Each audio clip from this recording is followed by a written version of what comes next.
बहुत से सवाल हैं,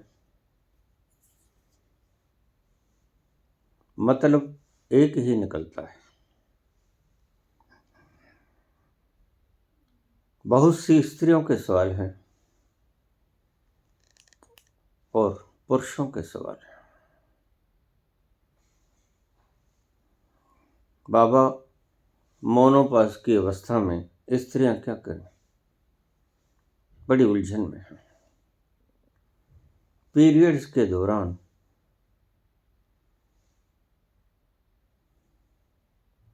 पूजा पाठ करें ना करें, मंदिर वगैरह जाएं ना जाएं,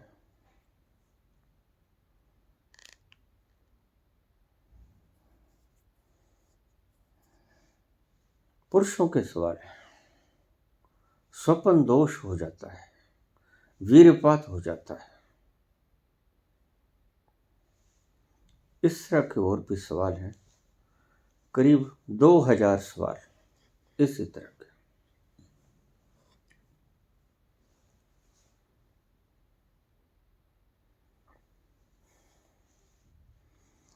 यूं भी तेरा एहसान है, आने के लिए आ। यूं भी तेरा एहसान है, आने के लिए आ। ए दोस्त किसी रोज न जाने के लिए आ। ए दोस्त किसी रोज न जाने के लिए आ। बहुत बार समझाया, लेकिन इशारे पकड़ में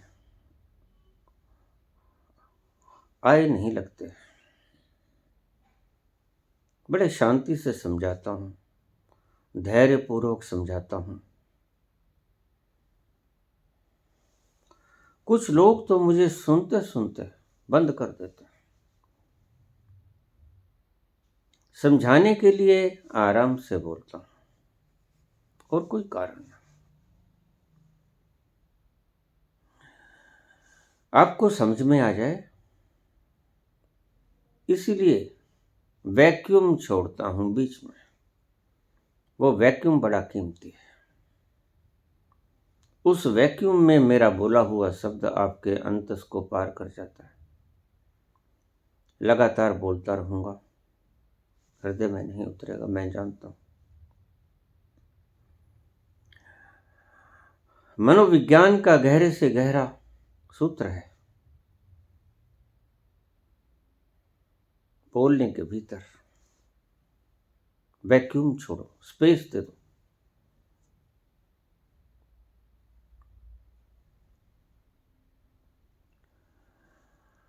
मोनोपाज की अवस्था में स्त्रियां क्या करें, पीरियड्स के दौरान स्त्रियां क्या करें।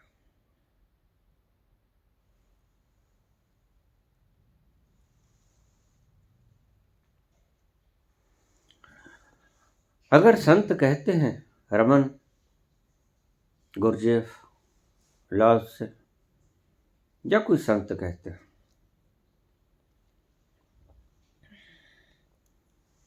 सबसे पहले नो दाय सेल्फ, अपने आप को जानो, तुम हो कौन। अगर तुमने मूल प्रश्न का उत्तर खोज लिया तो कोई प्रश्न नहीं उठेगा। ये प्रश्न क्यों उठे, इसके गहरे में जाना होगा।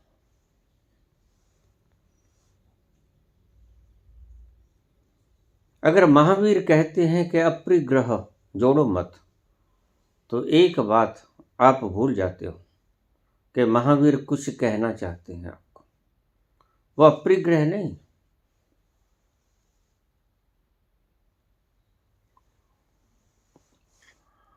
कि परिग्रह मत करो, ये नहीं कहते महावीर।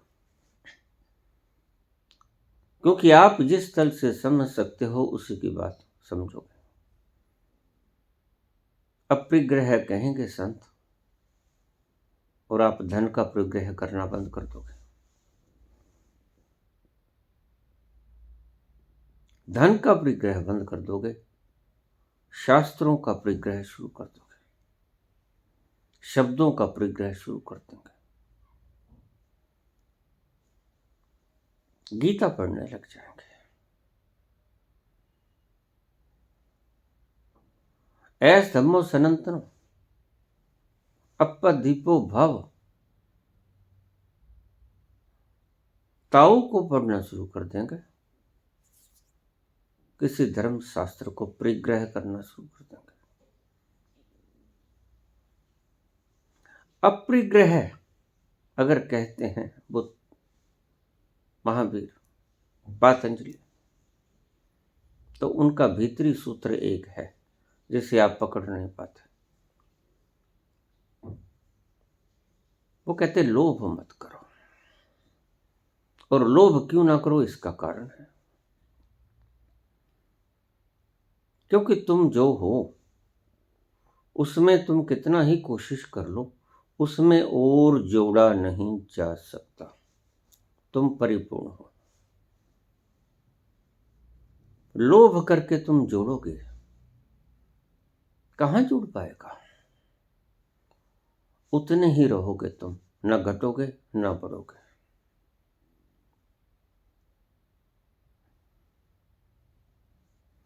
इसलिए परिग्रह मत करो, अपरिग्रह, लोभ मत करो। अब समझना, ये सभी शरीर के धर्म है, सभी मन के धर्म है, और आध्यात्म मैंने पहले भी कहा, शरीर और मन से पार जो अस्तित्व है वो धर्म है, अध्यात्म है। शरीर के सभी और मन के सभी विषय तुम्हारे विषय नहीं। अब ढंग से समझ लेना बात को। शरीर के सभी विषय और मन के सभी विषय आपके विषय नहीं है।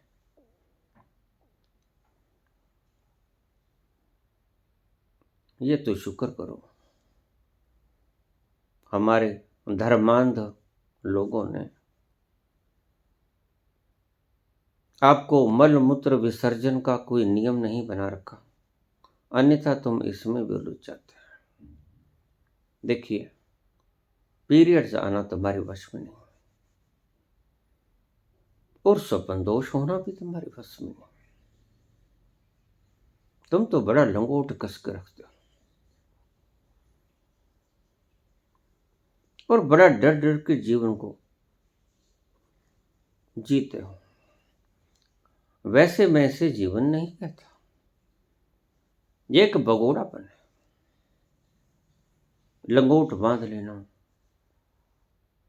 सुंदर स्त्री देख के आंखें बंद कर लेना, राम राम राम राम।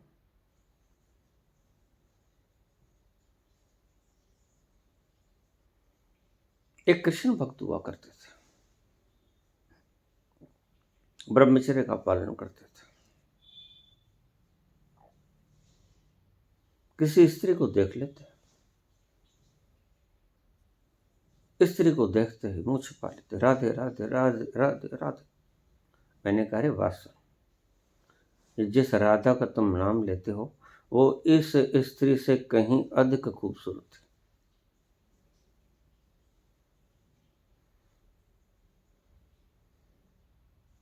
है। स्त्रियां पुरुषों को देखकर मुग्ध हो जाती हैं, पुरुष स्त्रियों को देखकर मुग्ध हो जाते हैं, शरीर शरीर को देखकर खुश हो जाता है, मुक्त हो जाता है। किसी संत की बात जच जाती है, हृदय में उतर जाती है। किसी संत की बात नहीं जचती, फेंक देते हो बाहर, प्रतिक्रिया करते हो। ये रोज कमेंट से उसी चीज का परिणाम, चाहे पॉजिटिव हो चाहे नेगेटिव, है तो रिएक्शंस।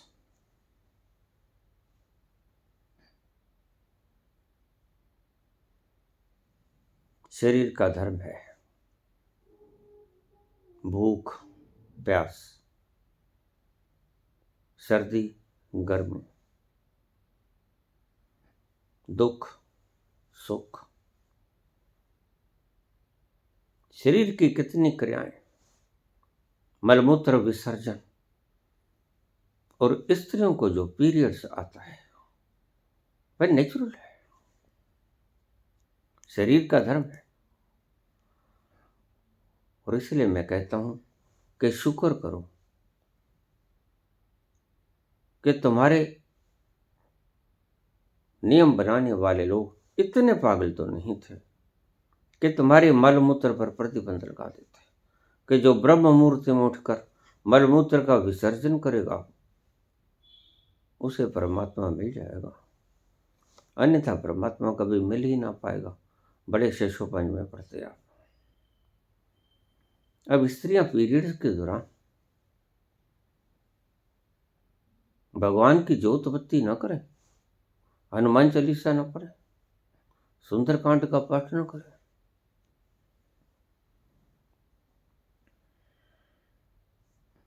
व्रत उपवास न रखें, और न जाने कितनी कितनी भ्रांतियां हमने थोप रखी, लेकिन ये भूल जाते हैं कि ये विषय हैं शरीर के। शरीर अपना कार्य कर रहा है। अगर तुम किसी दिन सुबह उठ के कहो नींद तो बहुत बढ़िया आई, लेकिन ये दिल सारी रात परेशान करता रहा, धड़कता रहा, ये श्वास सारी रात चलती रही, इसने थोड़ी सी गड़बड़ी मचा दी, आखिर थोड़ा सा शोर तो होता है।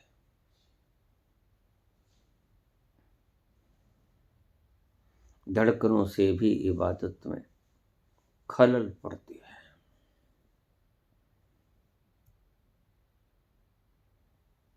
तो फिर तुम मरोगे।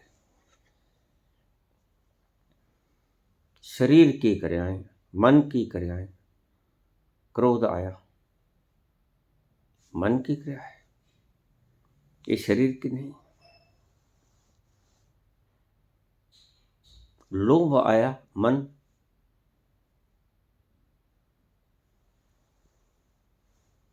अहंकार आया, मन। शरीर और मन की नेचुरल प्रक्रियाएं।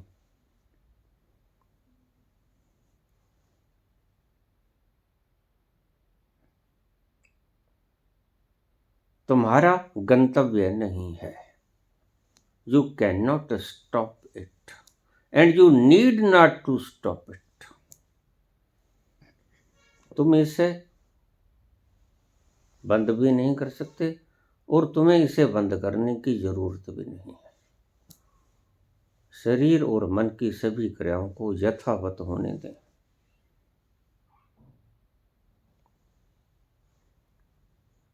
क्योंकि परमात्मा के इस विधान से आप लड़ नहीं सकते। ये परमात्मा का विधान है। अब एक कमेंट मेरे पास आता है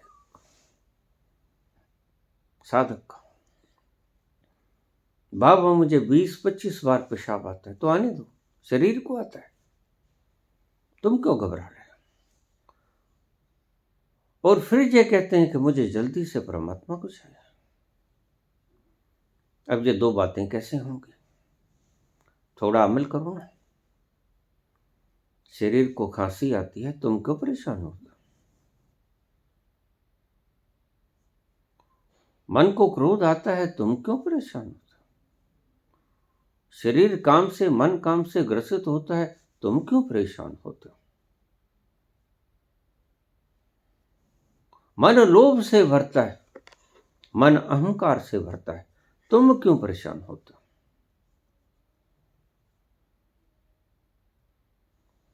ये तुम्हारे विषय नहीं है, ध्यान से समझ लेना।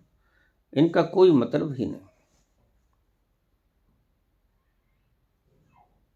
अगर सच में पूछो तो हम सत्य को छुपा लेते हैं। हम उल्टा पुल्टा करके सत्य को बोल देते हैं, क्योंकि बिल्कुल नग्न सत्य बताने से अव्यवस्था फैल जाएगी। अगर नग्न सत्य को संत बोलना शुरू करता है तो अव्यवस्था फैल जाएगी, क्योंकि आपने तो सारा जो देखा शरीर और मन का ढांचा देखा। आपने काम आते देखा क्रोध, लोभ, मोह, अहंकार। आपने मलमूत्र विसर्जित पीरियड्स आते देखे, मोनोपॉज होते देखा। भूख लगती देखी, प्यास लगती देखी, पानी खाना खाते देखा, पानी पीते देखा। आपने ये सारी बाहर की क्रियाएं देखी, लेकिन ध्यान रखना, जिस राह पर आप मेरे साथ चल पड़े हो, उसका इन सब बातों से कोई लेना देना है नहीं। आप चले हो आध्यात्म के मार्ग पे, कहीं गलती से तो नहीं आ गए। उत्कंठा जगी है, प्यास लगी है उस पानी की जिसके पीने से जन्मों जन्मों की प्यास बुझ जाती है। उसकी प्यास जगी है। वैराग्य जन्म हुआ, ऐसा तो नहीं कि निराशा का जन्म हो गया हो। निराशा और वैराग्य में बड़ा फर्क है।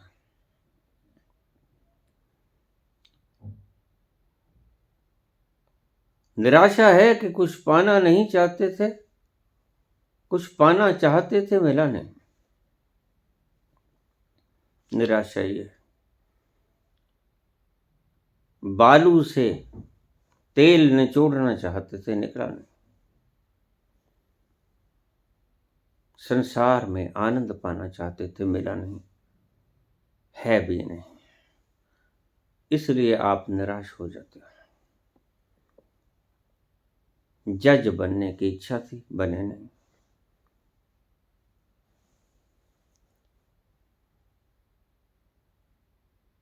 तृप्ति नहीं।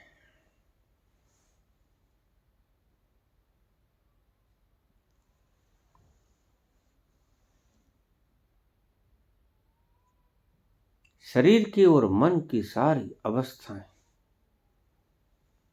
आपकी अवस्थाएं नहीं है। मैं उल्टे बोल रहा हूं।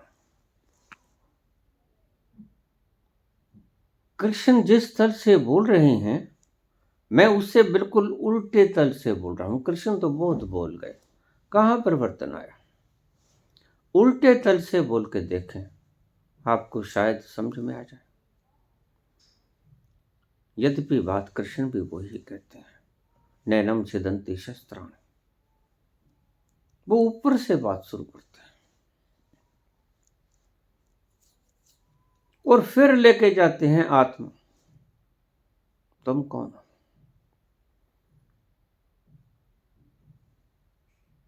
ये तो हमने बड़ा देख लिया, सुन लिया, पढ़ लिया, बोल दिया, लेकिन थोड़ा उल्टा चल के देख लें, शायद ऐसे आप समझ जाओ।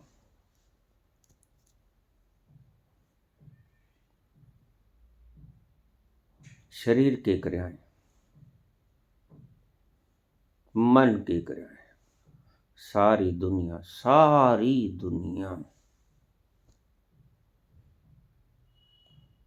इन दो विषयों में उलझी है, दो सब्जेक्ट्स में उलझी है। इसलिए संतों ने बहुत सुंदर शब्द प्रयोग किया। विश्वों के लिए विषय, विषय वासना है, विश्वों में धकेल देती है आपको।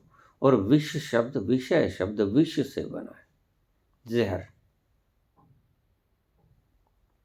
आपके सभी विषय, मैं कल भी बोल रहा था, समझ नहीं आई, बहुत कम लोगों को समझ आएगी। भाग्यशाली होंगे वो लोग जो मेरी बात को समझ जाएंगे।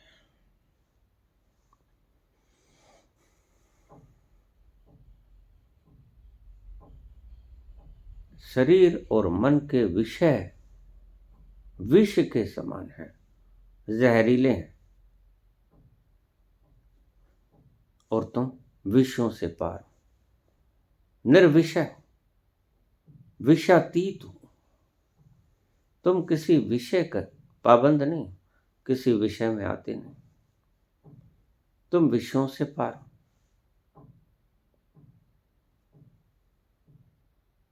ये बात ही अलग है।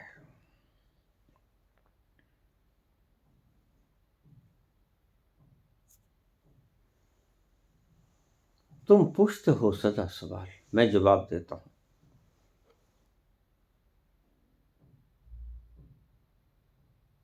इनकी जरूरत तो नहीं है, लेकिन क्या करूं, आप पूछते ही जो हो, मुझे बोलना ही पड़ता है।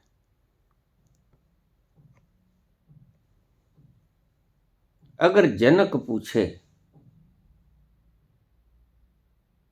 तो जनक अष्टावक्र से जो पूछेंगे उसका तल कुछ और होगा। भोग लिए हैं सब कुछ, शरीर और मन के सभी विषय उनके सामने से गुजर गए। अब वो उस तत्व की तलाश में है जिसकी खुशबू निराली, जिसकी शीतलता अद्भुत है, विलक्षण है।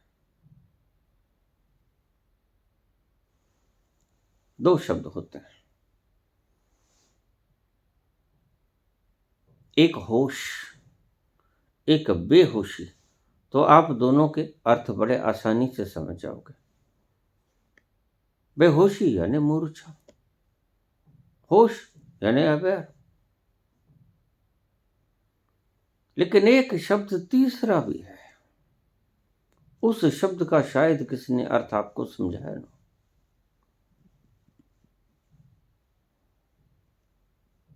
समझाया भी होगा तो आप कहां समझते हो। तीसरा शब्द है मदहोश।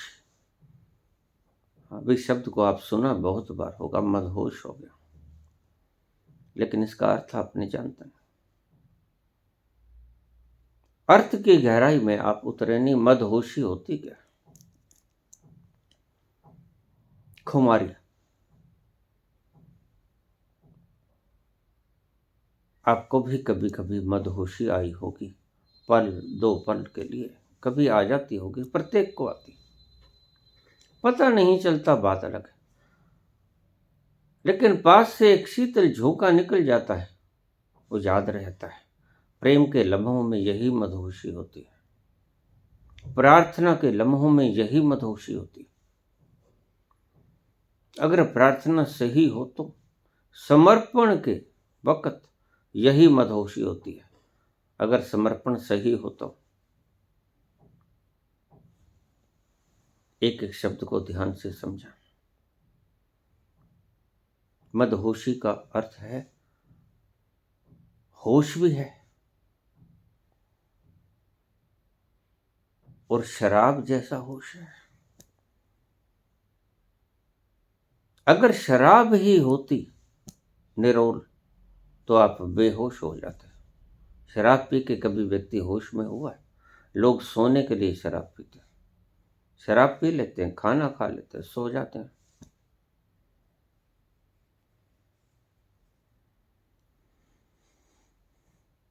और होश आप जानते हो, जब आप जाग जाते हैं, जो जाग के चीजें देखते हो, होश से देखते हो। सो जाते हो तो बेहोशी में सोते हो। दोनों चीजों को आपने अनुभव किया। मदहोशी को भी आपने अनुभव किया, यदा कदा पता नहीं चला कि ये मदहोशी थी।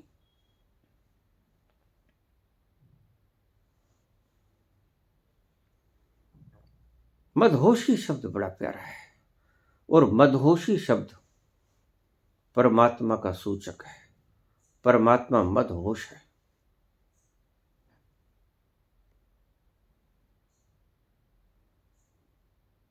वह पूर्ण होश भी है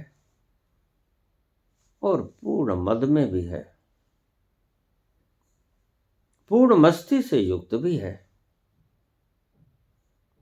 पूर्ण मस्ती की सुगंध से भरा हुआ है, और पूर्ण जागृत भी है, अवेयर भी है। ये दोनों बातें एक साथ हैं। जैसे आपके पास कोई ठंडा पेय पदार्थ पड़ा तो आप कहें कि ये मीठा भी है और ठंडा भी है। बड़ा अच्छा लगता है गर्मियों में पेय पदार्थ। परमात्मा शीतल भी है, परमात्मा मीठा भी है।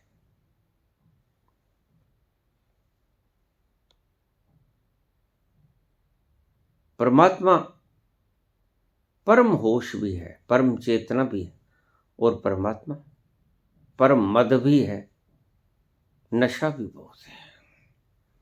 इसलिए कभी कभी आप संत की आंखों में सुरूर पाओगे, कभी कभी नहीं, संत की आंखों में तो सदा ही सुरूर पाओगे, और जागृति भी पूरी पाओगे,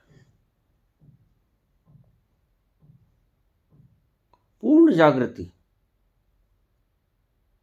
और पूर्ण मद, ये दोनों का जब मिलन होता है तो उसे परमात्मा कहते हैं। अगर अकेला होश ही होश होता तो कोई बात ना बनती, कोई मजा ना आता। मस्ती का भंडार है, उसे आनंद कह लो, उसे मैं कह लो, शराब कह लो, नशा कह लो, होश भी है, उसे जागृति कह लो, अवेयरनेस कह लो।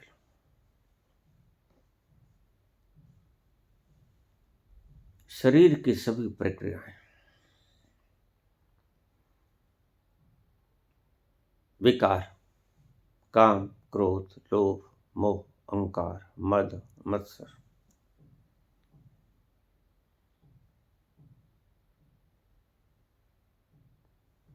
और मन के सभी विकार, विषय,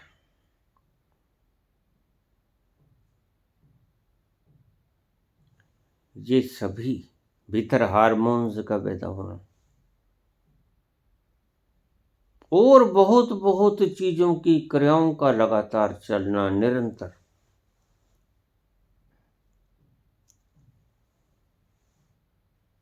यह शरीर और मन से संबंधित है सारी क्रिया। लेकिन मैं आपको जिस पथ पे चलाने जा रहा हूं उसमें न तो शरीर का कोई संबंध है, ना ही मन का कोई संबंध है। आपने स्नान किया नहीं किया, ये परमात्मा नहीं पूछता।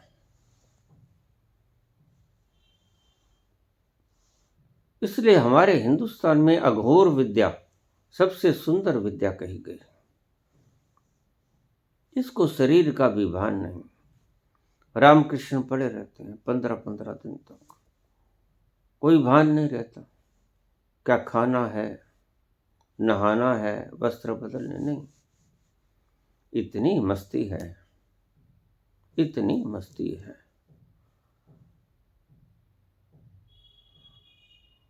कौन चाहेगा खाना? यहां तो अगर नींद आने लग जाए, बच्चे को अगर नींद आती हो और भूख भी लगी हो तो आप देख लेना बच्चा भूखा सो जाएगा, लेकिन सोएगा पहले। सोने में आनंद है, मस्ती है, सुरूर है, नशा है। खाने में ना मस्ती है, ना आनंद है, ना सुरूर है, ना नशा है। खाना जरूरत है, मस्ती आपका अस्तित्व है, नींद आपका स्वभाव है।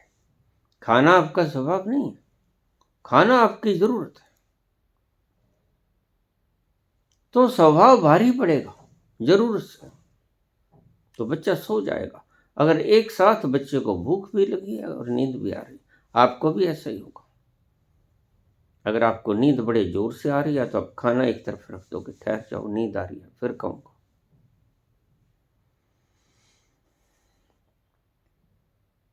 जितने प्रश्न पूछे जाते हैं, पूछे गए हैं, शरीर या मन से संबंधित है।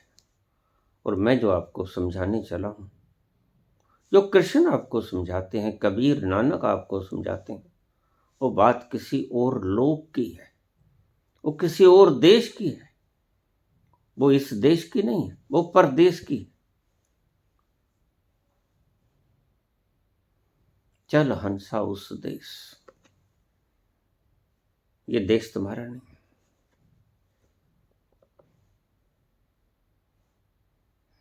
तुम्हारा देश कुछ और है, तुम्हारा देश कुछ कहीं और है, यहां नहीं। तुम परग्रही हो। लोग मुझे कहते हैं परग्रही होते हैं, हाँ तुम ही परग्रही हो, बाकी तो छोड़ो। तुम किसी और लोक के हो, फिर रहे हो किसी और लोक में, यही तो अद्भुत है। और किसी और लोक में फिरने वाले तुम पूछ रहे हो कि परग्रही होते हैं, हाँ तुम ही परग्रही हो। अन्यथा कबीर क्यों कहते, चल हंसा उस देश समुद्र जहां मोती है। चल हंस, जहां समुद्र के भीतर मोती हैं, उस देश में चलें।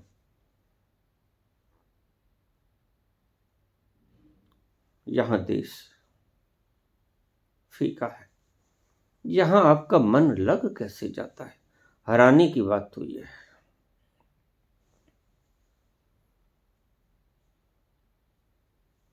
यहां का कुछ भी रस देने वाला है ही नहीं। संत जानता है, जिसने एक बार दूर से उस रस का रस्वादन कर लिया, वह हैरान होता है, ये दुनिया क्यों बावरी भई, क्या पाना चाहती है और कहां ढूंढ रही है, क्यों बावरे हो गया हो, किसको ढूंढ रहे हो। जो ढूंढते हो जहां, वो नहीं मिलेगा वहां जहां ढूंढ रहे हो। चल हंसा उस देश समुद्र जहां मोती है। तुम शरीर की बातें करते हो 24 घंटे, और शरीर से संबंधित या मन से संबंधित बातें सुनते हो 24 घंटे। आप दिन से रात तक 24 घंटे ख्याल करके देखना कि आपने किस विषय पे बात कही सुनी। आप पाओगे उस मस्ती का तो कहीं जिक्र ही नहीं हुआ।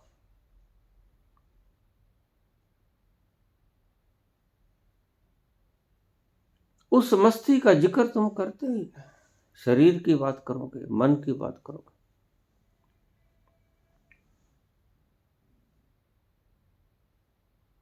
लेकिन मैं न शरीर की बात करता हूं, न मन की बात करता हूं, मैं इन दोनों से पार की बात करता हूं।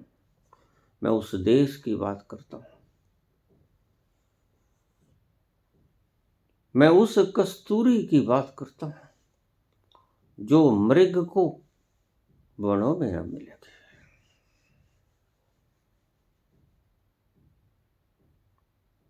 वो तो आप ही हो, आपके भीतर है, ये भी कहना ठीक नहीं, वो आप ही हो।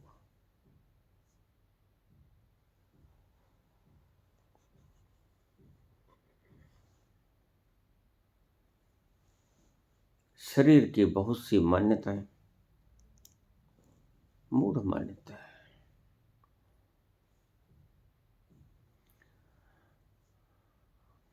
ऐसे सवाल आते हैं तो तुम्हारा कोई कसूर नहीं है। तुम्हारे मार्गदर्शकों ने तुम्हें इस तल पर लाकर खड़ा कर दिया, तुम करो क्या। अतीत बड़ा सुंदर होता था,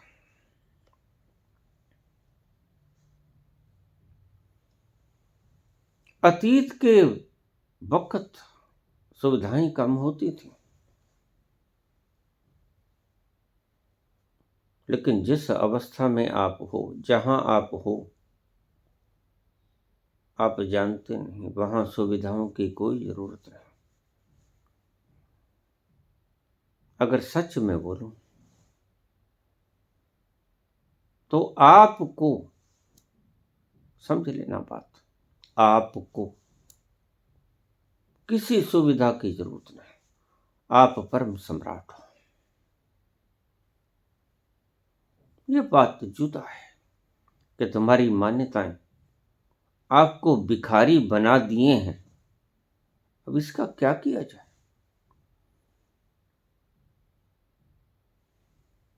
इसलिए संत आपकी मान्यताओं को तोड़ने में जुटे रहते हैं।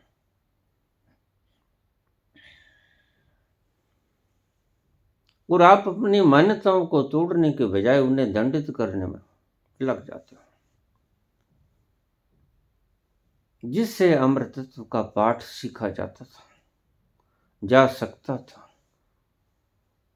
उससे ही आप नफरत करने लग जाते हो।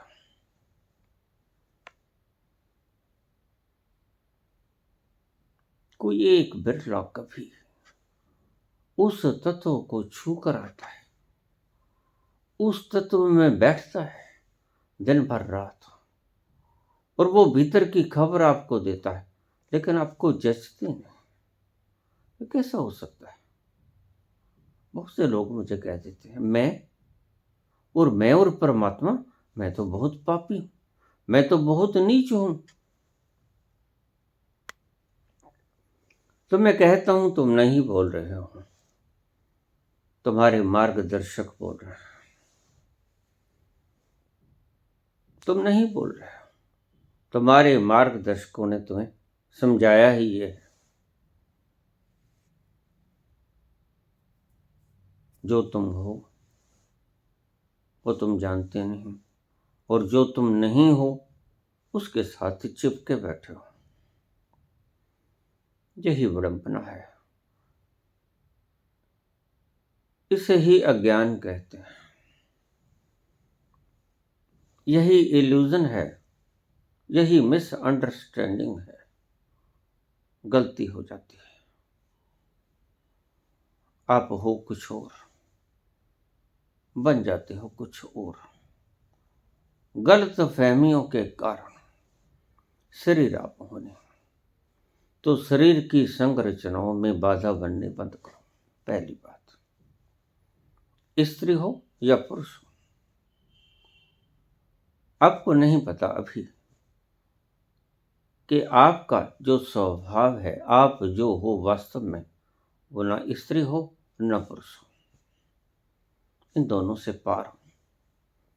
और वहां जाकर कोई स्त्री पुरुष का भेद नहीं रहता। जरा सोचो तो, अगर स्त्री पुरुष दो होते तो आज वैज्ञानिक डॉक्टर पुरुष को स्त्री बना देते हैं। आज इस धरा पे तुम्हारे सामने, और स्त्री पुरुष बन जाती है। देख लो, दो कैसे हुए? एक ही है, बस हार्मोन्स का खेल है। शरीर की बातों को शर्म की बात मत बनाओ। यद्यपि तुम्हारे पथ प्रदर्शक तुम्हें ऐसी ही बात सिखाएं, बड़े बड़े घूंघट निकालना आज शालीनता का परिचायक है।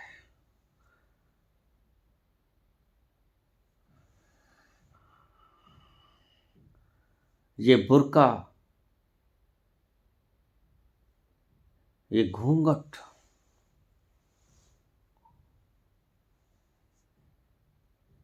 क्या सिखाता है आपको? तुम्हारे मार्गदर्शकों ने तुम्हें बताया है कि तुम शरीर हो, और तुम्हें शरीर पे ही उलझा लिया गया। तुम्हें शरीर से आगे जाने की आज्ञा ही नहीं है, तुम गुलाम। तुम्हारा ध्यान भटका के शरीर पर ही केंद्रित कर दिया गया। मिलेगा उन्हें भी कुछ नहीं जो आपको भटका रहे हैं। जाएंगे वो भी खाली, साथ कुछ नहीं जाएगा। यहां जो भोगेंगे वो नहीं भोगेंगे, इस बात को ध्यान से रख लेना। उनकी इंद्रियां भोगेंगी और इंद्रियां एक दिन माटी हो जाएंगी। और अगर चार वाक ने कोई बात कही तो बिल्कुल ठीक कही, लेकिन कही शरीर के तल पे। यदा जीवेत सुखी जीवेत, जब तक जियो सुखी जियो। ऋणम कृत्वा घृतम पीबेत, ऋण उठा लो और घी पी लो।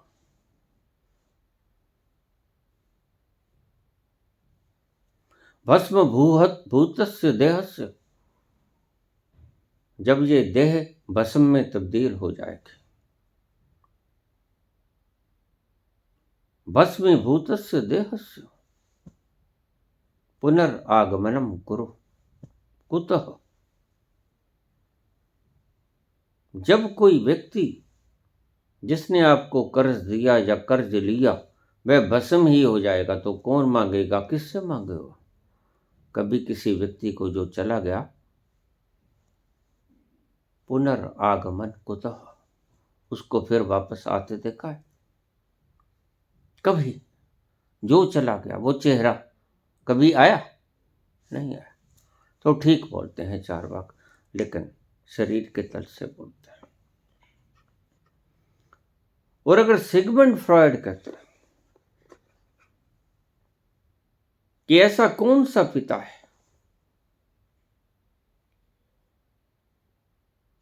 जिसको अपनी जवान बेटी को देखकर काम वासना नहीं उठती,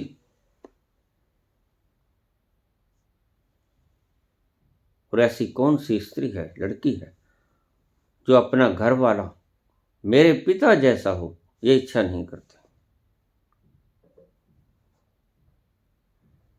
और कौन ऐसा पुरुष है जो इच्छा नहीं करता कि मेरी घरवाली, मेरी पत्नी, मेरी माता जैसी हो? तो ठीक कहते हैं, क्योंकि इतना स्नेह मिला है, इतना वात्सल्य मिला है, आप बात को और तरफ ले गए। दूषित प्रवृत्ति के लोग आपको समझाने वाले या विवाद खड़ा करने वाले बातों को उलझा देते हैं। तो चार्वाक बोला शरीर के तल से बोला, सिगमंड फ्रॉयड बोला मानसिक तल से बोला,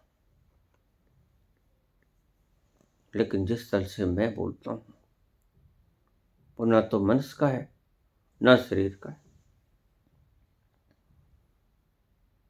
ये बात जुदा है कि मुझसे जो प्रश्न पूछे जाते हैं वो आत्म तत्व के बहुत कम, मनस और शरीर के ही ज्यादा पूछे जाते हैं। मैंने कुछ कल ही एक कमेंट आया किसी श्रोता का कि बाबा आप जो बात बोल रहे हैं वो 37,200 लोगों में से जो मेरे अब तक के सब्सक्राइबर हुए चैनल के, उंगलियों पे गिने चुने जाने वाले लोग ही समझ पाएंगे। बिल्कुल ठीक है, और ध्यान रखना मैं भी जानता हूं, मैं अच्छी तरह से जानता हूं, और मैंने कभी ये इच्छा नहीं रखी, मैंने कभी इस बात की कल्पना नहीं की। इच्छा तो होती है कि आप उस आनंद को माने। सही पूछो तो संत ही दुआ कर सकता है परमात्मा से, हे ईश सब सुखी हो। गृहस्थी व्यक्ति पुकार कर ही नहीं सकता, संत ही पुकार कर सकता है, जो खुद तृप्त हो गया है वो ही बांट सकता है। शब्द यद्यपि आपको बड़े अनोखे मालूम पड़ेंगे, अगर बाबा ने कहा वंड छको तो आपने बाबा की गहराई नहीं देखी कि क्यों कहा। बाबा इतने तृप्त हो गए, कबीर इतने तृप्त हो गए हैं कि आप उनको बाहर से देखते हो जुलाहे हैं, चादर बुनते हैं। नानक अगर कहते हैं वंड छको तो ऐसे ही नहीं कहते हैं, वो तृप्त हो गए। तो तृप्ति से ही बांटने का पैगाम आता है भीतर से। तृप्त व्यक्ति ही बांट सकता है, अतृप्त व्यक्ति जोड़ सकता है। ये जो जोड़ने वाले लोग, जितने भी धनपति आप पाओगे, इनको तृप्त मत समझ लेना, ये गलती खाओगे आप। तृप्त व्यक्ति तो डायजनीस जैसे होंगे, नंग दड़ंग, रेत के ऊपर बिछे जाएंगे, सूरज की धूप सेकेंगे सर्दी में, गर्मी में वृक्षों की हवा, प्रकृति के साथ तालमेल बैठाएंगे।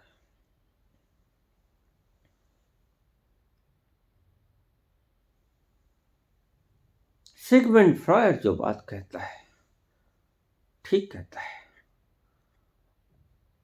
यद्यपि पूर्ण नहीं है, क्योंकि मनुष्य का तल इतना पेचीदा है कि उसको पूर्णतया से समझते समझते उम्रों बीतते जाएंगे, न जाने कितने हजारों लाखों साल लग जाएंगे, तब भी शायद आप मनुष्य की पूरी जटिलतम प्रक्रिया को न समझ पाओ। तो जितना भी समझे, ठीक समझे। चार्वाक बोलते हैं शरीर के तल से, सिगमंड फ्रॉयड बोलते हैं मनुष्य के तल से। लेकिन जो चीज आप मेरे पास लेने आए हो, वो न शरीर के तल की है, न मनुष्य के तल की। तुम्हारा शरीर किसी भी अवस्था में है, अब ध्यान से सुनो,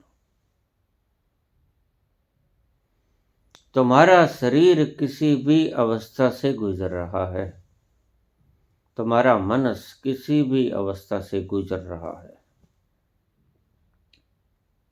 इसका तुम्हारे होने पर जर्रा भी फर्क नहीं पड़ता। तुम जब क्रोध में होते हो तो क्या सोचते हो? तुम्हारी आत्मा भी जलने लगती है क्रोध में? नहीं। तुम जलते हुए क्रोध में, ज्वालाओं से भड़के हुए, आत्मा साक्षित्व भाव में देखती है, बड़ी शांत। वो अपना स्वभाव नहीं खोती, और स्वभाव नहीं खोती, इसलिए रिकॉर्ड सही से ही कर पाती है। अगर सीसीटीवी कैमरा बिल्कुल स्टिल होता है तो ही वो हिलती जुलती तस्वीरों को कैद कर सकता है। अगर खुद ही कंपता रहे तो आपको, आपकी तस्वीरों को सही सही कैद नहीं कर पाएगा। अगर शीशा हिलता रहे या शीशे की पॉलिश हिलती रहे तो आपको उसमें अपनी तस्वीर सही नजर नहीं आएगी। हिलती हुई चीज में आपकी सही तस्वीर बन ही नहीं पाएगी। सही तस्वीर बनेगी उस मिरर में जो बिल्कुल सुंदर पॉलिश लिए है और ठहरा हुआ है। तो एक तत्व आपके भीतर ठहरा हुआ है, वो जागा भी हुआ है, वो मस्ती से भरा भी हुआ है, और उस मस्ती की तलाश में आप, और उसी मस्ती की तलाश में सारा जहान घूम रहा है। ये बात अलग है, भटका दिए गया।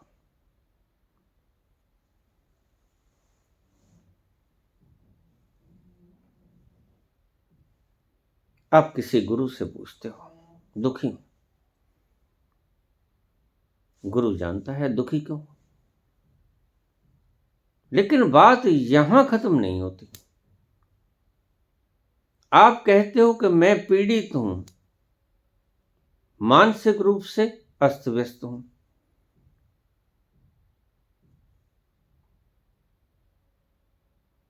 गरीब हूं, रोगी हूं, शरीर की बीमारी, मनस की बीमारी, कुछ कमी है, धन नहीं है, वस्त्र नहीं है, भूख लगी है, अन्न नहीं है। तो ये सभी विषय शरीर के या मन के हैं। इनका उस आत्मा से कुछ लेना देना नहीं जो आप वास्तव में हो। आप उसको सुना रहे हो अपने दर्द, अपनी तकलीफें, जिसके ऊपर से ये सारी अवस्थाएं गुजर जाती हैं। देखिए, सीसीटीवी कैमरे के सामने कत्ल हो जाता है, तो क्या पीड़ा होती है सीसीटीवी कैमरे को? इस बात पे ध्यान रखना। सीसीटीवी कैमरे के सामने कत्ल हो जाता है, क्या सीसीटीवी कैमरा चीख मारता है, या उसे दर्द होता है, या वो कहता है हट जाओ, छोड़ दो इसे, इसे कत्ल मत करो, छुरा मत भोंको, गोली मत मारो, रोकता है, उपदेश देता है? क्या करता है? ओनली रिकॉर्ड पे दृष्टा है। तो जो बात आप समझने चले हो मुझसे, वो ना तो शरीर की है ना मनस की है, दोनों हैं, लेकिन दोनों आप नहीं। ये भूल हो गई आपसे। इसी गलत फहमी को निकालते निकालते संत पुरुष आए और चले गए। जितने भी संत पुरुष हुए वो आपकी इसी भ्रांति को तोड़ने के लिए कोशिश करते रहे सारी उम्र। वो कबीर हुए, वो नानक हुए, वो कृष्ण हुए, जो भी उनका शब्द है आपकी भ्रांति तोड़ने के लिए। वासांसी जीर्णानि यथा विहाय नवानि गृह्णाति नरोपराणि तथा श्री राणि विहाय जीर्णा अनन्यानि संयाति नवानि देह। जैसे तुम पुराने वस्त्र उतार कर नए पहन लेते हो,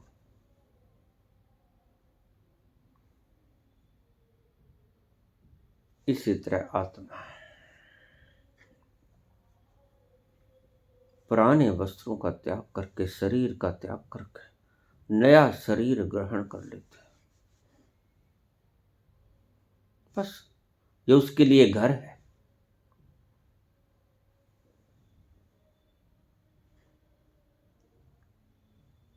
और आप घर को ही मैं मान बैठे, फिर कोई क्या करे।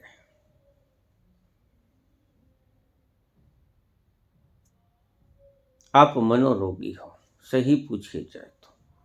संत आपको बड़े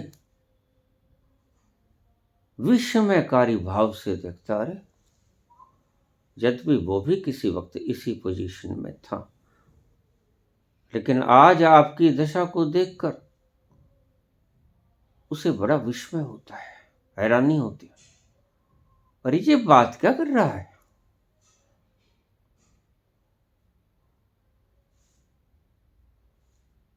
ये क्या पागलपन की बात है?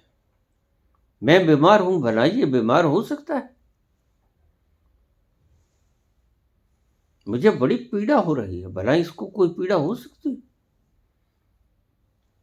संत को विस्मय होता है। क्यों? क्योंकि संत जानता है कि मैं हूं कौन। इसलिए संत, अगर तुम योग्य हो थोड़े से, अगर आपकी क्लिंगिंगनेस थोड़ी कम है, तो संत आपको धीरे धीरे आपकी मान्यताओं को तोड़ेगा। ये मान्यताएं हैं सिर्फ कि तुम शरीर हो, तुम मन हो। और इसलिए ये प्रश्न उठते हैं कि मोनोपाज में क्या करें, पीरियड्स में क्या करें, स्वप्न दोष हो गया क्या करें। शरीर के काम है, होने दो। कल को तुम कहोगे भूख लगती है, क्या करें? पेशाब आता है, क्या करें? मन विसर्जन होते है, क्या करें? क्रोध आता है, क्या करें? हद हो गई। अरे भाई सीधा सा देख लो, ये तुम्हारा विषय नहीं है, तुम देखने वाले हो। शरीर और मन के विषयों को आप अपना होना समझ लेते हो, यही आप गलती कर जा। और यही गलती है आप में, यही आप इल्यूजन में हो। और इसी इल्यूजन को तोड़ने के लिए संत सारी उम्र लगा देता है आप पर। और फिर भी जब देखता है कि नहीं टूट पाए बंधन, दर्द बढ़ता ही गया जूं जूं दबा के, तो संत क्या करता है? फिर भी प्रयास करता है कि फिर एक जन्म और ले लूं, कुछ वासनाओं को बचा के रख लेता है, यद्यपि ये वासनाएं उसे बांधती नहीं। एक जन्म और ले लेता है, शायद अगले जन्म में निपटा लूं।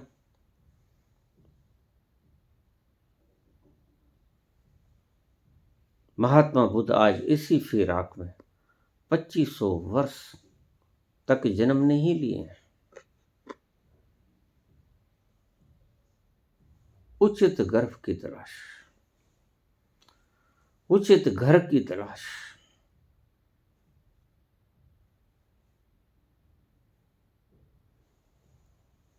शरीर की किसी भी अवस्था के साथ इतना मत चिपटो कि उसे अपना होना ही समझ लो।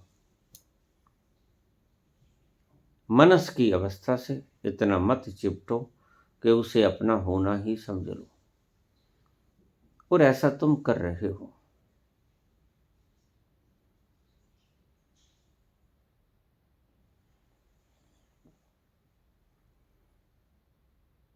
आप ये प्रश्न उठते हैं आपके इसी भ्रांति से,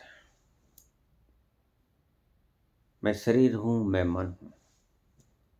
ये पीरियड्स आ गए, अंतरंग क्षणों में जाएं ना जाएं बाबा, कितनी बार जाएं, कितनी बार ना जाएं। क्या करें, काम उठता है, उठने दो भाई। तुम्हें नहीं उठता है, एक बात पक्की। बस उस वक्त जागृत बने रहो, इतना काम कर लो। कृपा करके उस वक्त अपनी क्लिंगिंगनेस को उस वासना के साथ जोड़ो मत। क्रोध आएगा, तुम्हारे क्या लेगा, लेकिन तुम्हारा तब लेगा जब तुम क्रोध के साथ चिपट जाओगे। फिर घूंसे मुक्के चलेंगे, फिर लठ उठाओगे, फिर तलवार बंदूकें चलेंगी, ये बात बढ़ जाएगी। इसको प्रथम पड़ाव पे रोका जा सकता था। यही बुद्ध कहते हैं, घृणा को कभी घृणा से जीता नहीं जा सकता, घृणा को सदा प्यार से ही जीता जा सकता है।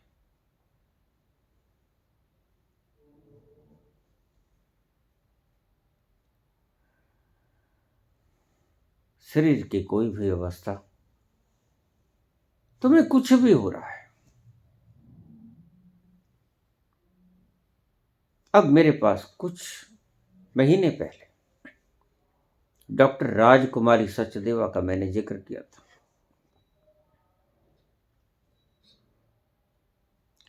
उसके नाक में से ब्लीडिंग शुरू हो गई, बहुत ज्यादा ब्लीडिंग शुरू हो गई।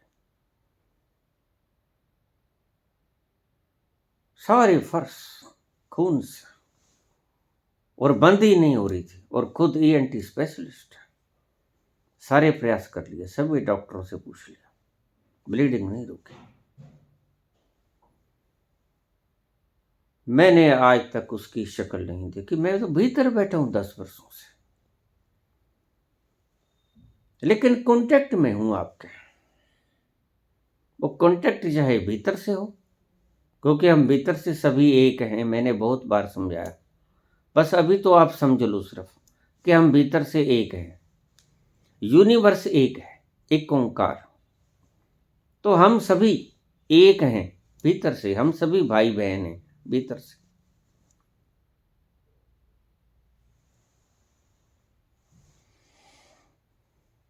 तो मुझे फोन आया, बाबा ऐसा है। मैंने कहा कोई बात नहीं, आप फिक्र मत करो, ठीक हो जाओगे, थोड़ी देर में ब्लीडिंग बंद हो जाएगी। कुछ घंटों के बाद ब्लीडिंग बंद हो गई। 6 महीने बाद फिर हो गई शुरू। फिर फोन आया, फिर मैंने वो शक्तिपात कर दिया।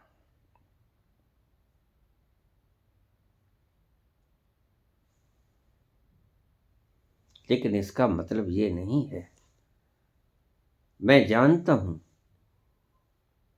कि यह व्यक्तित्व जिस पराकाष्ठा पर है, चेतना के बहुत दूर नहीं है मंजिल। इसलिए ये इस घर में बनी रहे, इस प्रयास के कारण मैंने ये काम किया। अगर तुम सभी कहोगे फिर मेरा कैंसर ठीक कर दो, तो फिर तो रामकृष्ण अपना कैंसर ठीक कर रहे। अगर मैं कल को बीमार हो जाऊं, मेरे कल को कोई नामराद बीमारी, मेरे कैंसर या कुछ और हो जाए, मैं ठीक नहीं करूंगा उसे। क्यों? क्योंकि मैं जानता हूं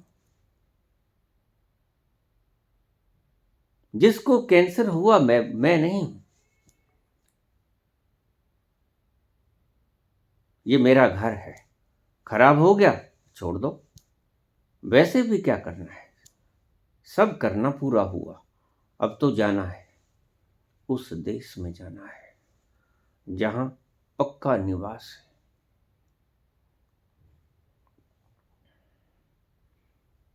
जहां जाने से सभी दुख दर्द मिट जाते हैं। वह मस्ती का सागर है, वह प्यार का भी सागर है और जागरूकता का भी सागर है। मस्ती का समावेश होश में मिल जाती है जब मद होश के साथ, वो होती है मद होश। ऐसी अवस्था आपने भी पान की होगी कभी कभी। प्रत्येक के जीवन में ऐसे लम्हे आते हैं जो याद रहते हैं, लेकिन फिर पुनः नहीं आते, वो सडन आ जाते हैं कभी कभी। तो ऐसे प्रश्न उठते हैं आपकी इस गलत मान्यता से, और फिर आपके मार्गदर्शक आपको बहुत भांति भांति की कुंठाओं से ग्रसित कर देते हैं। अब भला स्वप्न दोष हो गया तो क्या हो गया? शरीर का बनाया हुआ द्रव्य स्खलित हो गया, तुम्हारा क्या बिगड़ा? कृष्ण तो कहते हैं कि वो जो तुम हो, नैनम छिदन्ति शस्त्राणि, तो कोई शस्त्र नहीं काट सकता, उसमें कोई घटता नहीं, कुछ बढ़ता नहीं। उपनिषद का एक श्लोक मैं अक्सर बोला करता हूं, ओम पूर्णमदः पूर्णमिदं पूर्णात् पूर्णमुदच्यते पूर्णस्य पूर्णमादाय पूर्णमेवावशिष्यते। वह पूर्ण है, और उस पूर्ण में से पूर्ण को निकाल लिया जाए तो भी पूर्ण रहता है। लेकिन आप समझ नहीं पाए इस बात को।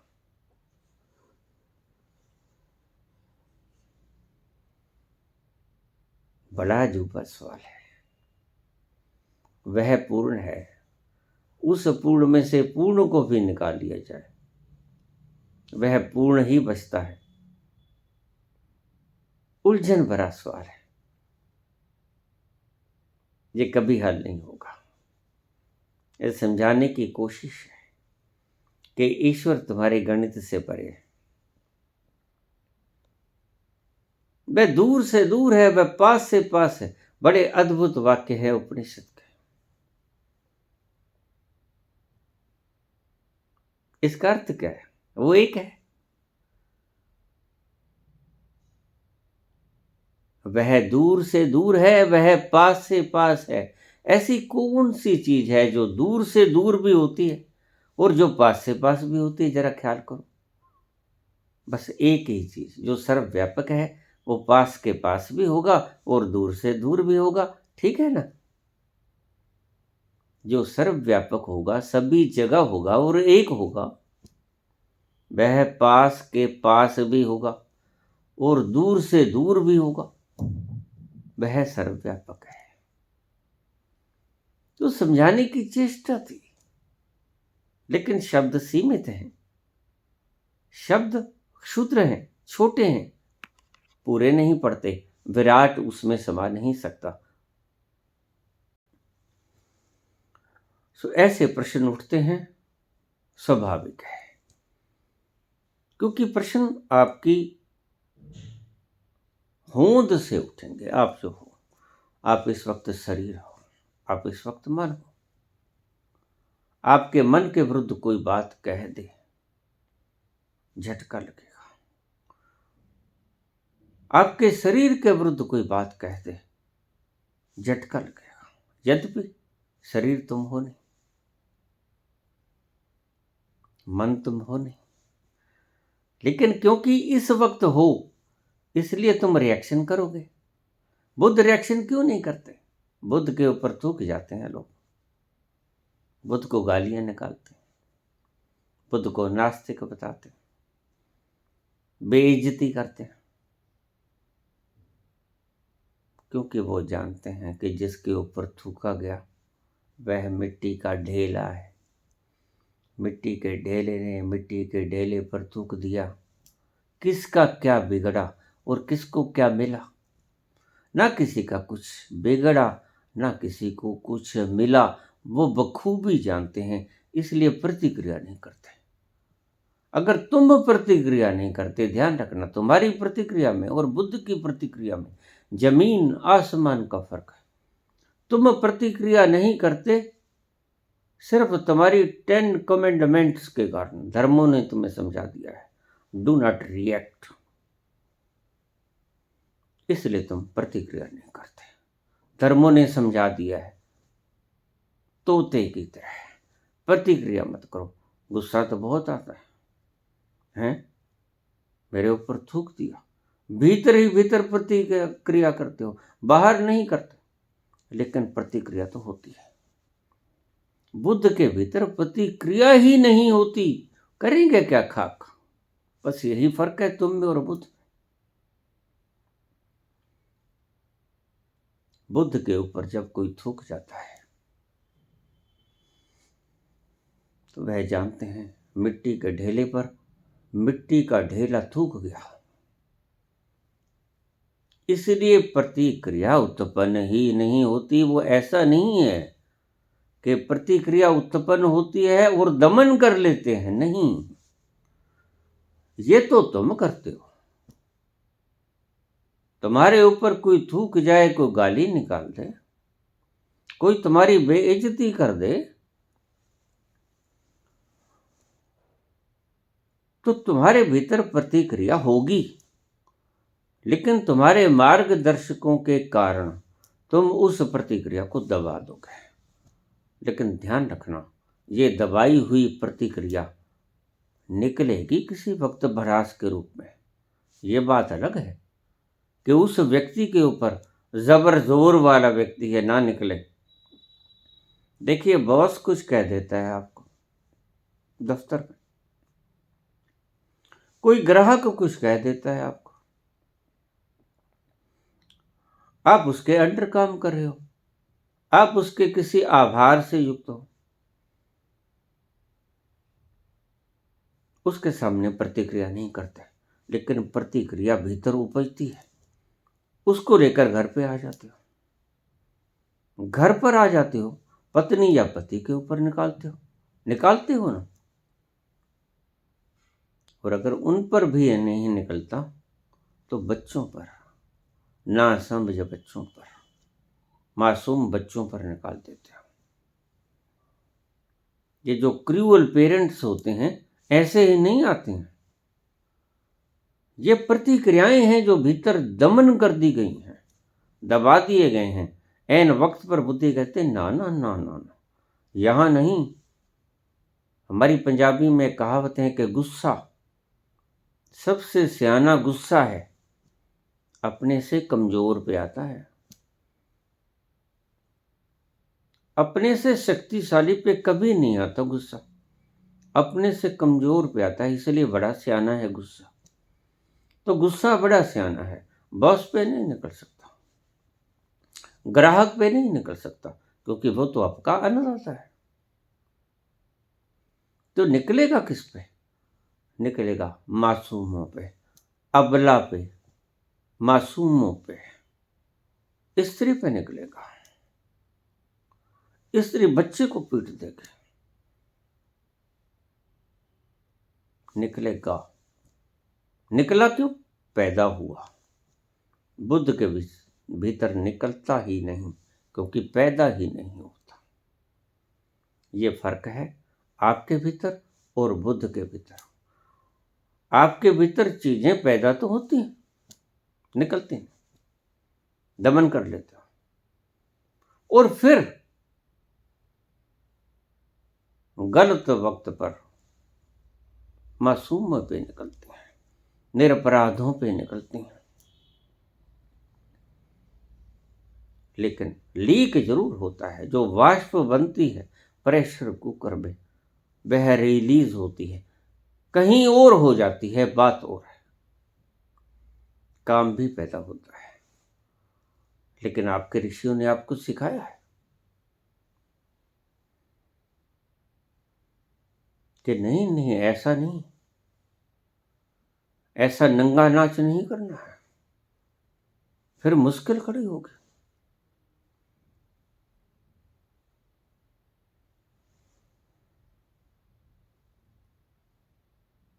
आप दबा लेते हो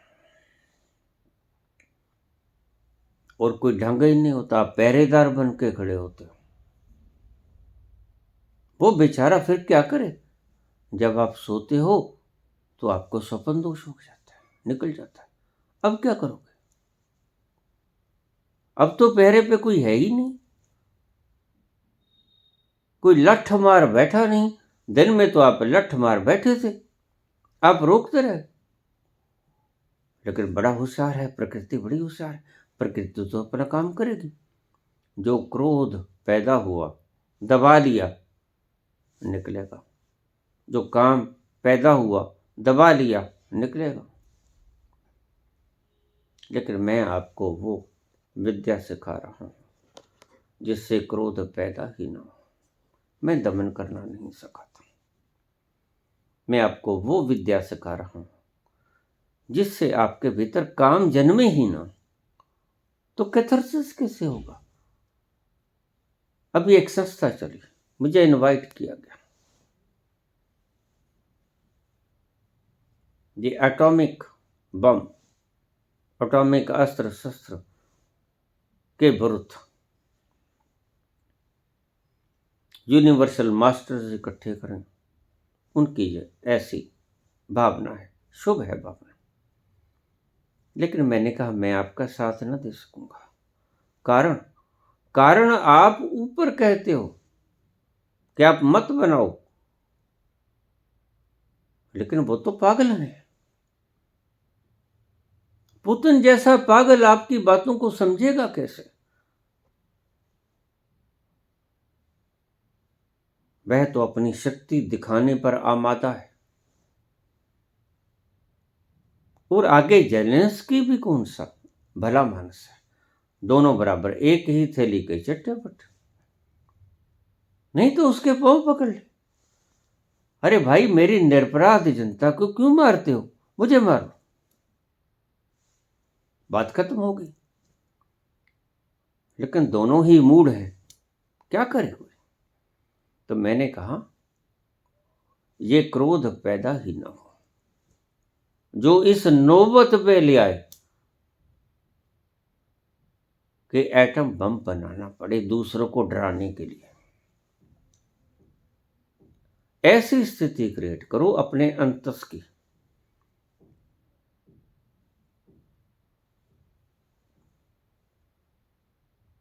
जब अंतस बदलेगा, प्रेम जन्मेगा। नफरत सीधे सीधे नहीं मर सकती, जैसे अंधेरा सीधे सीधे नहीं मर सकता। जो कमरा हजारों वर्षों से अंधेरा पड़ा है, लठ ले जाओ, तलवार ले जाओ, पिस्टल ले जाओ, लठ चलाओ, तलवार चलाओ, पिस्टल चलाओ, अंधेरा मिटेगा? अंधेरा भाग जाएगा? नहीं भागेगा। विधायक बातें करनी होगी। आपकी दशा गलत है, दिशा गलत है। विधायक बातें करनी होगी। प्रकाश का एक दिया जलाना होगा, और प्रकाश के आते ही अंधेरा चला जाएगा। क्योंकि अंधेरे का कोई स्वतंत्र अस्तित्व है नहीं। अंधेरे का मतलब है प्रकाश का न होना। अंधेरे का मतलब है प्रकाश का अभाव। वो सीधा सीधा अंधेरे को हटाया नहीं जा सकता। प्रकाश की उत्पत्ति करके अंधेरे को हटाया जा सकता है। इसलिए वेद के ऋषियों ने, उपनिषद के ऋषियों ने अगर प्रार्थना की परमात्मा से उन्होंने ये नहीं कहा कि मेरे तमस को मिटा दो, उन्होंने कहा भगवान तमसो मां ज्योतिर्गमय, मैं तमस में हूं, मेरे भीतर ज्योति चला दो। मैं असत्य में जी रहा हूं, असतो मां सदगमय, मुझे सत्य दिखा दो। तुम असत्य में जी रहे हो, मोनोपास, रात्रि को स्वप्न दोष, क्रोध आ गया, काम आ गया, अरे लोभ आ गया, जोड़ो, इतना जोड़ो, दूसरों पर अत्याचार करो, दूसरों को अपना बल दिखाओ, किसको दिखाओगे? न कर इतना तकब्बर, जहां एक रोज फानी है, तेरे से आला हो गुजरे, न कुछ बाकी निशानी है। आज उनकी कब्रें ढूंढ के दिखा दो।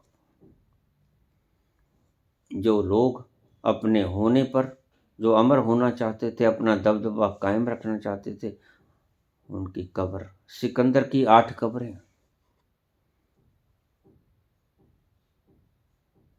सिकंदर की 8 कब्रें हैं, ढूंढ के देखो कौन सी कब्र है।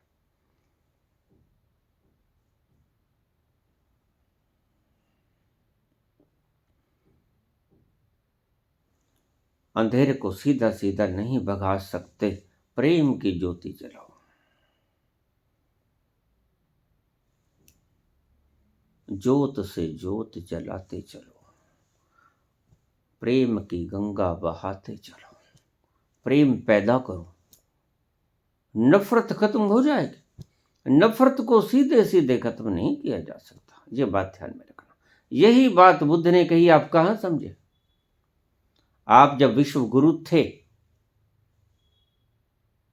तो क्यों थे?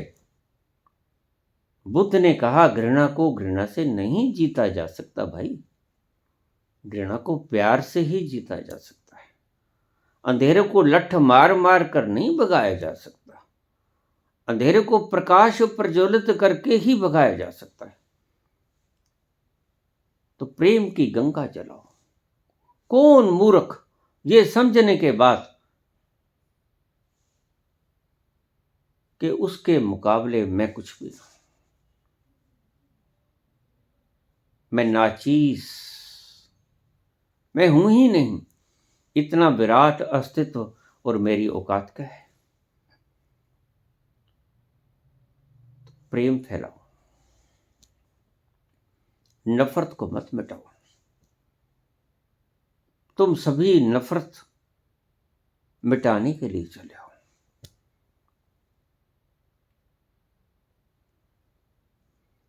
ठीक कहा। आज राहुल गांधी एक यात्रा निकाल रहे हैं। वो कहते हैं कि नफरत की बाजार में मैं प्रेम की दुकान खोल ले आया हूं। नारा ठीक है, अगर कर सके तो। अंधेरे की कोठरी में दिया जला दो, यही है अंधेरे को भगाने का उपाय। नफरत के बाजार में प्रेम की दुकान खोल लो, और प्रेम बड़ा तेजी से फैलता है, अंधेरा तेजी से नहीं फैलता, ध्यान में रखना। अंधेरा सीमित है, एक कोठड़ी में है तो कोठड़ी में ही रहेगा, छुआछूत का रोग नहीं है, लेकिन प्रकाश बड़ी तेजी से फैलता है। देखते ही देखते सूरज उगता है और धीमे और इतना फैल जाता है, आपके घरों तक को घेर लेता है। तो प्रेम की ज्योति जलाओ, नफरत को बुझाने की चेष्टा मत करो, ये आपका रास्ता ही गलत है। प्रेम फैलाओ, वक्त जाया मत करो,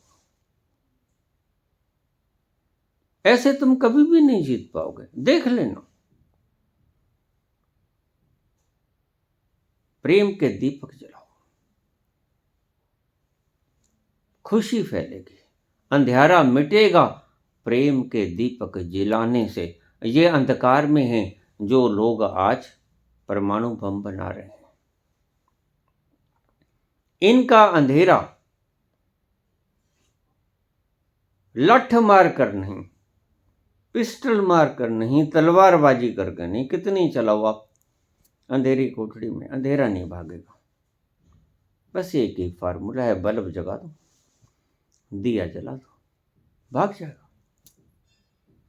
तो प्यार का पैगाम हमारे विश्व गुरुओं ने दिया, तो हम विश्व गुरु कहलाए।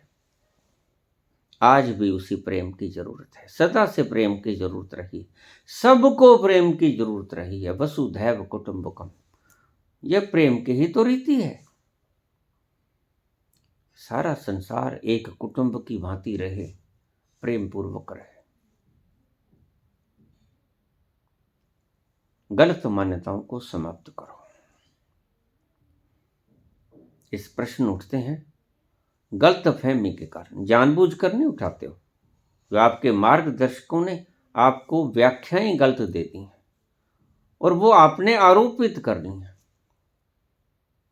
आप ना शरीर हो ना अपमान हो।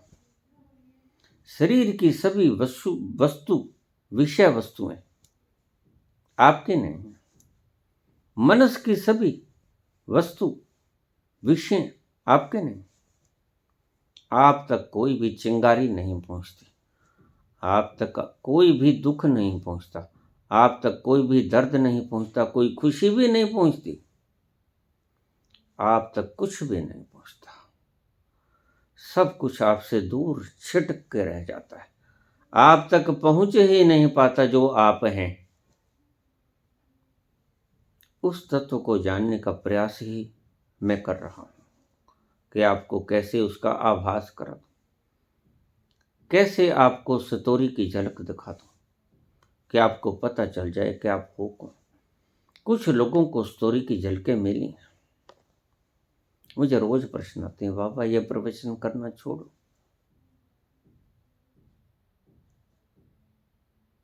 अब उनको पता ही नहीं मेरा क्या भेजा खराब है, मैं क्यों बोलूंगा। लेकिन मैं क्या करूं, आपके लटके चेहरे देखकर मुझे बोलना पड़ता है।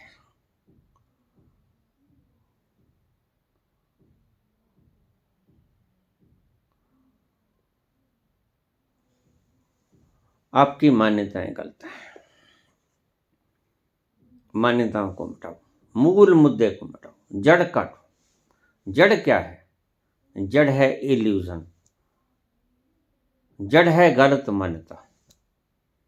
तुम शरीर हो तो शरीर की सारी क्रियाएं तुम हो, यहां गलती उत्पन्न होती है। फिर पीरियड्स भी गलत होंगे, फिर मोनोपॉज भी गलत होगा, फिर आप बच्चे थे, फिर आप जवान हुए, फिर जवानी में कोई शरारत कर दी, वो आपको प्रयासित करेगी। नहीं नहीं नहीं, मैं कहता हूं मनस की सारी स्थितियां और शरीर की सारी स्थितियां आप तक पहुंचती नहीं। आप वो हैं नहीं, आप इससे दूर, बहुत दूर। आप उस देश के वासी हो जिस देश में प्रेम की गंगा बहती है, जिस देश में आनंद ही आनंद है, मस्ती के सरोवर हैं। आप इन सब क्रियाओं से परे, सब क्रियाओं से परे, शारीरिक और मानसिक। जब काम उठता है, जब क्रोध उठता है, लोभ मोह अहंकार उठता है, वो आपको नहीं छू पाता, इस बात का ध्यान रखना। तो शरीर की जितनी भी क्रियाएं हैं, भूख लगती, प्यास लगती, सारा सिस्टम चलता, श्वास लेते छोड़ते, मलमूत्र त्यागते, वीर्य उत्पन्न होता, वीर्य जाता, काम क्रोध उठता, सारे आप तक इनका कोई प्रभाव पहुंचता नहीं जो आप वास्तव में हो। तो आप उस देश के वासी हो, उस देश के वासी हो जहां समुद्र में मोती है। चल हंसा उस देश, समुद्र जहां मोती है। चलो यहां से चले, बहुत देर हो गई, भटकते भटकते सूरज छिप गया, रात हो गई। अंधेरा प्रबल प्रकाश ठप है। चलो उस देश में चले, समुद्र जहां मोती है। धन्यवाद।